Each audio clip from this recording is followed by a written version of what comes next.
एक है प्रभु यीशु मोक्षदाता बनकर आया। प्रभु यीशु मोक्षदाता बनकर आया। लूका का सुसमाचार 19 अध्याय और उसका 10 पद जब हम लोग पढ़ते हैं तो वहाँ पे प्रभु का वचन कहता है, मनुष्य का पुत्र खोए हुओं को ढूंढने और उनका उद्धार करने आया है। मनुष्य का पुत्र खोए हुओं को ढूंढने और उनका उद्धार करने के लिए आया है। बहुत सारे लोग इस संसार में आए और बहुत सारे लोग इस संसार में आकर के अपना जीवन जिया, अपना व्यवहारिकता को प्रकट किया, अपने कार्य को प्रकट किया। लेकिन प्रभु यीशु मसीह एक अलग बन करके इस संसार में आया और संसार का मुक्तिदाता बनकर आया। और बाइबल कहती है कि परमेश्वर ने जगत से ऐसा प्रेम किया कि उसने अपना इकलौता पुत्र दे दिया ताकि जो कोई उस पर विश्वास करे वो नाश ना हो परंतु अनंत जीवन पाए। प्रभु यीशु मसीह अनंत जीवन देने के लिए आया और इसलिए वो मोक्षदाता है, अर्थात मुक्ति का दाता है, उद्धार करता है। पहली बात है, प्रभु यीशु मसीह मेरा मोक्षदाता है। प्रभु यीशु मसीह व्यक्तिगत रूप से हमारा और आपका मोक्षदाता है, उद्धार करता है। लूका का सुसमाचार उसका 1 अध्याय अगर 47 पद को पढ़ें तो वहाँ पे लिखा है, और मेरी आत्मा मेरे उद्धारकर्ता परमेश्वर में आनंदित हुई। मेरी आत्मा मेरे उद्धारकर्ता परमेश्वर में आनंदित हुई। मरियम प्रभु की बड़ाई करती है और मरियम प्रभु की बड़ाई करते हुए ये पहचान गई कि यीशु मेरा भी उद्धार करता है, यीशु मेरे भी प्राण का उद्धार करने वाला है। और इसलिए वो यहाँ पे कहती है, मैं आनंदित हूँ, मेरा प्राण मेरे उद्धारकर्ता में आनंदित हुआ। उद्धार जो है व्यक्तिगत रूप से है। हमें परमेश्वर व्यक्तिगत रूप से छुटकारा देना चाहता है, हमारा उद्धार करना चाहता है। क्या आपका उद्धार हुआ व्यक्तिगत रूप से? क्या आपकी पहचान यीशु के साथ हुई? यीशु मसीह जो मरियम है, मरियम यीशु की माँ है और यीशु मसीह का जन्म होने से पहले ही वो मरियम क्या करती है? परमेश्वर की बड़ाई करती है और कहती है, मेरा आत्मा मेरे उद्धारकर्ता में आनंदित है। आपका आत्मा क्या उद्धारकर्ता में आनंदित है? क्या आपने उद्धारकर्ता को प्राप्त किया है? दूसरी बात है, प्रभु यीशु मसीह मेरा व्यक्तिगत उद्धार करता है, व्यक्तिगत उद्धार करता है। भजन संहिता उसका 55 अध्याय उसका 16 पद में इस प्रकार से परमेश्वर का वचन हमें यहाँ पे बताता है। भजन संहिता 55 उसका 16 कहता है, परंतु मैं तो परमेश्वर को पुकारूंगा और यहोवा मुझे बचा लेगा। मैं परमेश्वर को पुकारूंगा और परमेश्वर मुझे क्या करेगा? बचा लेगा। जब भी आप परमेश्वर को पुकारते हैं, यहाँ पे दाऊद राजा परमेश्वर को पुकार रहा है और जब जब उसने पुकारा है परमेश्वर ने उसकी बात को सुना है और उसको उत्तर दिया है, उसको बचाया है और उसका उद्धार किया है। हर परिस्थिति में परमेश्वर ने उसके साथ में रहा। आपके साथ में भी इस बड़े दिन के समय में परमेश्वर आपके साथ में रहना चाहता है और आपके साथ में रह करके आपको आशीष देना चाहता है और आपका उद्धार करता बन करके आपके साथ में रहना चाहता है। तीसरी बात है, प्रभु यीशु मसीह मोक्षदाता है क्योंकि वो सदा साथ रहने वाला है। प्रभु यीशु मोक्षदाता है क्योंकि वह सदा साथ रहने वाला है। उसके लिए यिर्मयाह की किताब उसका 15 अध्याय उसका 20 पद में परमेश्वर का वचन यहाँ पे हमें इस प्रकार से बताता है। यिर्मयाह की किताब 15 अध्याय उसका 20 पद कहता है, तब मैं तुझे इस प्रजा के लिए कांसे की दृढ़ शहर पनाह बनाऊंगा। ये परमेश्वर कहता है, हमें और आपको कांसे का, पीतल का शहर पनाह बनाने वाला परमेश्वर है। और यद्यपि वे तेरे विरुद्ध युद्ध करेंगे, आपके विरोध में बहुत सारे लोग खड़े होंगे उठ करके, लेकिन परमेश्वर का वचन कहता है वे तुझ पर प्रबल ना होंगे। जब आपका मोक्षदाता बन करके प्रभु आपके साथ में रहता है, कोई भी शक्ति, कोई भी चीज, कोई भी संसार की चीजें आपके ऊपर प्रबल नहीं हो सकती हैं। और फिर कहता है, प्रबल ना होंगे क्योंकि मैं तुझे बचाने के लिए और तुझे छुड़ाने के लिए तेरे साथ हूं। परमेश्वर हमें बचाने के लिए, परमेश्वर हमें छुड़ाने के लिए, परमेश्वर हमारे साथ में हमेशा बना रहता है। और फिर ये कहता है यहोवा की ये बाणी है, परमेश्वर हमारे साथ है हमेशा, हर परिस्थिति में परमेश्वर हमें और आपको छुड़ाने के लिए तैयार है। इसलिए परमेश्वर मोक्षदाता है, परमेश्वर हमारा उद्धार करता है और वो हमारे साथ हमेशा रहता है। परमेश्वर का वचन कह रहा है मैं सदा तुम्हारे साथ हूँ। और प्रभु यीशु मसीह कहते हैं मत्ती की किताब 28 अध्याय का में कहते हैं प्रभु यीशु मसीह जगत के अंत तक सदैव मैं तुम्हारे साथ हूँ। मेरे साथ, आपके साथ में, और जितने उस पर ईमान रखते हैं, जितने उस पर विश्वास करते हैं, उन सब के साथ में हमारा प्रभु यीशु मसीह हमेशा आपके साथ में बना हुआ है।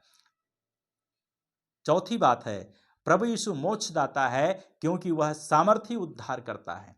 प्रभु यीशु मसीह मोक्षदाता है क्योंकि वह सामर्थी उद्धार करता है। इब्रानियों की किताब उसका 7 अध्याय और उसका 25 पद में परमेश्वर का वचन यहाँ पे कहता है,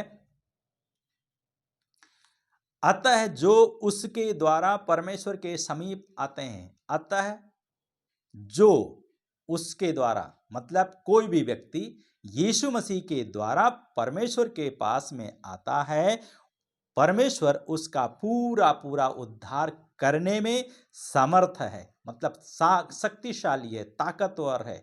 हमारा और आपका उद्धार करने के लिए प्रभु यीशु मसीह हमारा और आपका उद्धार करने के लिए तैयार है, ताकत रखता है। क्यों? क्योंकि वह मतलब प्रभु यीशु मसीह उनके लिए अर्थात मेरे लिए और आपके लिए निवेदन करने को सर्वदा जीवित है। प्रभु यीशु मसीह हमारा क्या है? हमेशा हमारे लिए निवेदन करने के लिए तैयार है, हमेशा हमारे लिए उद्धार करने के लिए तैयार है, हमेशा हमारा उद्धार करने की सामर्थ्य रखने वाला प्रभु है। इसलिए हमारा प्रभु यीशु मसीह सामर्थी उद्धार करता है। क्या आपका मुलाकात इस सामर्थी उद्धारकर्ता से हुआ है या नहीं हुआ है? यदि नहीं हुआ है तो आज समय है आप उसके साथ में अपने संबंध को जोड़ें। पांचवी बात है प्रभु यीशु मसीह मोक्षदाता है क्योंकि वह जगत का उद्धार करता है। प्रभु यीशु मसीह मोक्षदाता है क्योंकि वह जगत का उद्धार करता है। यूहन्ना का सुसमाचार उसका 4 अध्याय और उसका 42 पद में यहाँ पे लिखा है, तब वे उस स्त्री से कहने लगे, कौन? वो गांव के लोग, उस स्त्री के, सामरी स्त्री के गांव के लोग, सामरिया के लोग कहने लगे, अब हम तेरे कहने से ही विश्वास नहीं करेंगे। अब हम तेरे कहने से ही विश्वास नहीं करते क्योंकि हमने स्वयं सुन लिया है। क्या सुन लिया है? और हम जान गए हैं। क्या जान गए? कि यही सचमुच जगत का उद्धार करता है। सामरिया के लोग तो पहचान गए कि हाँ, यीशु ही जगत का उद्धार करता है। क्यों पहचान गए? क्योंकि इस सामरी स्त्री ने, उसने कहा मुझे मसीह मिल गया है और उसने मेरे बारे में सब कुछ बता दिया है। पहली मुलाकात में ही प्रभु यीशु मसीह ने क्या किया? उसके बारे में सब कुछ बता दिया और तब वो यीशु मसीह को पहचान गई। आपके बारे में भी प्रभु यीशु मसीह जानता है, सब कुछ जानता है। जो कुछ आप करते हैं, आप अच्छा करते हैं वो भी जानता है, आप बुरा करते हैं वो भी जानता है। हमारा प्रभु यीशु मसीह आपके साथ में होकर के आपकी का उद्धार करने के लिए सामर्थ्य रखता है और वो जगत का उद्धार करता होने के कारण वो आपका भी उद्धार करता है और समस्त संसार के लोगों का भी उद्धार करता है। इसलिए हम अपने प्रभु के साथ में अपने समय को व्यतीत करें, अपने प्रभु के साथ में चलें और अपने प्रभु को अपना जीवन दें और ये पहचान लें, ये जान लें कि यीशु ही जगत का उद्धार करता है। और तब इसके बाद में छठी बात है प्रभु यीशु मसीह मोक्षदाता है क्योंकि वह पापियों का उद्धार करता है। प्रभु यीशु मसीह मोक्षदाता है क्योंकि वो पापियों का उद्धार करता है। मरकुस की किताब उसका 10 अध्याय और उसका 45 पद में प्रभु यीशु मसीह ने कहा, क्योंकि मनुष्य का पुत्र भी अपनी सेवा कराने नहीं, मनुष्य का पुत्र भी अर्थात प्रभु यीशु मसीह अपनी सेवा कराने के लिए नहीं लेकिन सेवा करने के लिए और बहुतों की फिरौती में मतलब छुटकारे के लिए के मूल्य में प्राण देने के लिए आया। प्रभु यीशु मसीह पापियों का उद्धार करता है। हर एक पापी जो उसके पास में आता है, कितनो बड़ा पापी क्यों ना हो, कैसा भी पाप क्यों ना उसने किया हो, पाप से बचाने के लिए प्रभु यीशु मसीह इस धरती पर आया और वो मोक्षदाता बन करके इस धरती पर आया। ये बड़ा दिन आपके लिए एक मोक्षदाता के रूप में प्रकट करता है कि प्रभु यीशु मसीह आपका उद्धार करने के लिए इस धरती पर आया और प्रभु यीशु मसीह आपका उद्धारकर्ता बन करके आया, पापियों का उद्धार करने के लिए आया, धर्मियों को बचाने के लिए प्रभु यीशु मसीह नहीं आया। प्रभु यीशु मसीह कहते हैं मैं धर्मियों को बचाने के लिए नहीं, परंतु मैं पापियों को बचाने के लिए आया हूँ। यदि आपने पाप किया है, यदि आपको लगता है कि हाँ हमने गलती की है, आज ही वो समय है, प्रभु यीशु मसीह के सामने अपने पापों को मान लीजिए और उसको छोड़ दीजिए और प्रभु यीशु मसीह आपको क्षमा करने के लिए तैयार है और आपको क्षमा वो करता है और करेगा भी। मेरे भी पापों को क्षमा किया, आपके भी पापों को क्षमा किया, जितने उसके पास में आते हैं उनके पापों को क्षमा करता है। इसलिए वो प्रभु यीशु मसीह पापियों का उद्धार करता है, इसलिए वो मोक्षदाता है। सातवीं और अंतिम बात है, प्रभु यीशु मसीह मोक्षदाता है क्योंकि वह खोए हुओं को ढूंढने और उनका उद्धार करने के लिए आया। प्रभु यीशु मसीह खोए हुओं को ढूंढने और उनका उद्धार करने के लिए इस संसार में आया। लूका का सुसमाचार उसका 19 अध्याय उसका 10 पद में हम पढ़ते हैं कि मनुष्य का पुत्र तो खोए हुओं को ढूंढने और उनका उद्धार करने के लिए आया। यहाँ पर एक जक्कई नाम का एक व्यक्ति है जो बहुत ही गलत तरीके से पैसे को अर्जित करता था और वो टैक्स कलेक्टर था और वो टैक्स लेने के समय में लोगों से ज़्यादा टैक्स ले लेता था और उसको अपने लिए रखता था। और उसके साथ में क्या हुआ, एक दिन वो यीशु के बारे में सुना और यीशु को वो से मुलाकात करने के लिए चाहा, लेकिन उसकी एक समस्या थी, वो नाटा था। इसलिए वो भीड़ में प्रभु यीशु मसीह जा रहे थे तो वो यीशु मसीह को देख नहीं पा रहा था। देख ना पाने के कारण वो भीड़ से थोड़ा दूर दौड़ते हुए चला गया और दौड़ते हुए जाने के बाद में क्या किया, वो एक गुलर का पेड़ था उस पे चढ़ गया और उसने सोचा मैं यीशु को देख लूँगा, यीशु मुझे नहीं देखेगा। मैं यीशु को देख लूँगा पर यीशु मुझे नहीं देखेगा।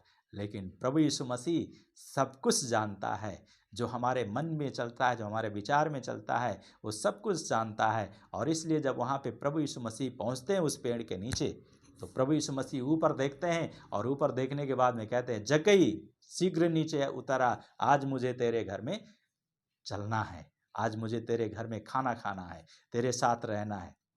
और तब जक्कई खुशी से भर जाता है और उतर करके आता है और आने के बाद में प्रभु यीशु मसीह को लेकर अपने घर में जाता है। और घर में जाने के बाद में क्या करता है, एक जौनार रखता है। जौनार रखने के बाद में क्या करता है वो, सब कुछ खाने के लिए बैठ जाते हैं सब लोग। और फिर इसके बाद में जक्कई अपने घर में जो जमा करके पूंजी रखा हुआ था और तब उसको क्या करता है, निकालता है और निकाल करके कहता है, और कहता है प्रभु यहाँ पे लोग कहने लगे कि देखो ये जो है एक पापी मनुष्य का अतिथि बनने गया है। लोग क्या करने लगे,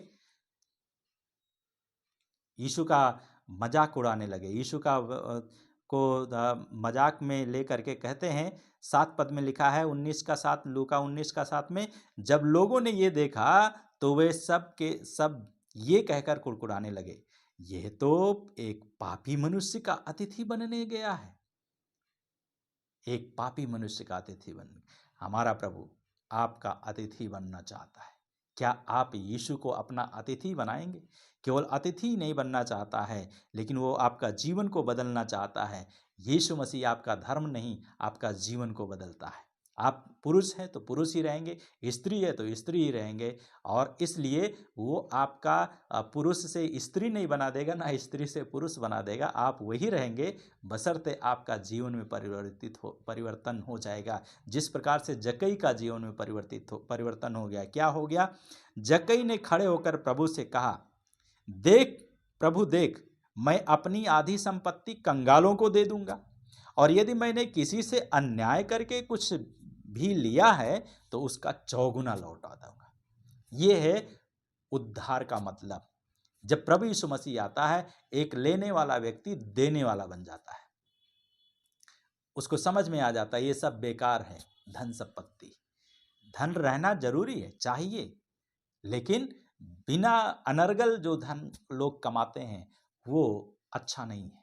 धन की ज़रूरत है, सबको चाहिए धन, हमें भी चाहिए, आपको भी चाहिए, लेकिन अनर्गल रूप से कमाया हुआ धन वो जक्कई रखा हुआ था और उसने कहा, प्रभु मैं आधी संपत्ति कंगालों को दे देता हूँ, और उसके बाद में कहता है यदि मैंने किसी से अन्याय करके लिया है तो उसका चौगुना 4 गुना लौटा देता हूँ, सूद ब्याज के साथ में। ये उद्धार है, पापियों का उद्धार करने के लिए। तो प्रभु यीशु मसीह जब इसके घर में आया तब इसका घर जीवन में क्या हुआ, परिवर्तन आया। और तब प्रभु यीशु मसीह ने कहा, उस यीशु मसीह ने जक्कई के लिए कहा, आज इस घर में उद्धार आया है क्योंकि ये मनुष्य भी इब्राहिम का पुत्र है।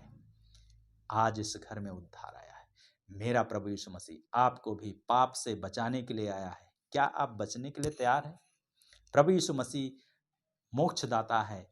प्रभु यीशु मसीह व्यक्तिगत उद्धार करता है। प्रभु यीशु मसीह हमारे साथ रहने वाला है। प्रभु यीशु मसीह हमारा सामर्थ्य उद्धार करता है। प्रभु यीशु मसीह जगत का उद्धार करता है। प्रभु यीशु मसीह पापियों का उद्धार करता है। प्रभु यीशु मसीह खोए हुओं को ढूंढने के लिए आया, इसलिए वो मोक्षदाता बनकर प्रभु यीशु मसीह आया मेरे लिए और आपके लिए, और उसने इस जीवन जिया और 33 साल तक सेवाएं इस धरती पे रहा।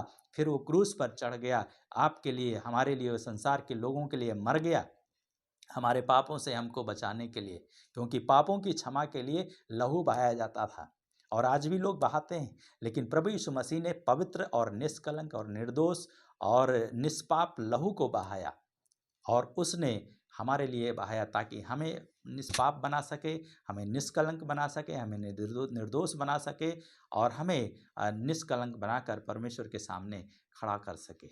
इसलिए प्रभु यीशु मसीह हमारा और आपका मोक्षदाता है, और वो क्रूस पर चढ़ गया, हमारे लिए मारा गया, गाड़ा गया, और तीसरे दिन मृतकों में से जी उठा, स्वर्ग में गया, फिर वापस आने वाला है जो उस पर ईमान रखते हैं उसको ले जाने के लिए। ये बड़ा दिन आपके लिए आशीष का दिन बन सकता है यदि आप यीशु को अपने जीवन का उद्धारकर्ता करके स्वीकार करते हैं। आइए प्रार्थना करें। हमारे पिता, आज के दिन के लिए धन्यवाद देते हैं, प्रार्थना करते हैं इस बड़े दिन में प्रभु आप हमारे साथ होकर हमारी सहायता करें और ये बड़ा दिन बहुतों के लिए आशीष का कारण बने। हम प्रार्थना करते हैं, जो लोग आपको नहीं जानता है, जो लोग आपसे नफरत करते हैं, जो लोग आपसे दूरी बना करके रखते हैं, हम प्रार्थना करते हैं उनके जीवन में भी अपनी आशीष देकर अपनी महिमा को आप प्रकट कीजिए ताकि वे भी आपको पहचान सके। धन्यवाद के साथ इस समय को आपके हाथ में सौंपते हैं और आपकी सहायता को हम मांगते हैं। हे परमेश्वर, आप मददगार हो। सारा आदर और महिमा आपको देते हुए इस समय को आपके हाथ में सौंपते हुए इस प्रार्थना को यीशु मसीह के नाम से मानते हैं। आमीन, आमीन।